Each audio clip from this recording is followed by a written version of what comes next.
बिस्मिल्लाहिर्रहमानिर्रहीम। रमज़ानुल मुबारक 2021 की आमद है। अल्लाह ताला ने कुरान मजीद की सूरह बकरा की आयत नंबर 184 में फरमाया, ए ईमान वालों, तुम पे रोज़े फ़र्ज़ कर दिए गए हैं जैसा कि तुमसे पिछली कौमों पर फ़र्ज़ किए थे, ताकि तुम मुत्तकी बन जाओ।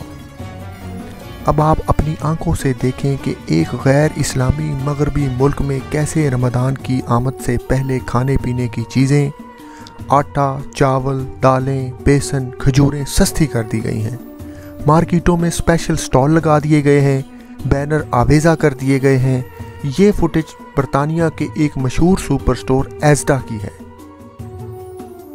क्या इस्लामी जमहूरिया पाकिस्तान, जहां पे करोड़ों लोग रोज़ा रखते हैं, ऐसा मुमकिन है? आपकी राय के मुताबिक पाकिस्तान में ऐसा क्यों नहीं होता? क्यों लोग रमज़ानुल मुबारक में चीज़ें सस्ती करने की बजाय महंगी कर बेचते हैं?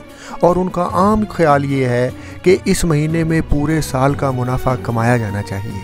आप अपनी राय ज़रूर कमेंट्स में हमें दें।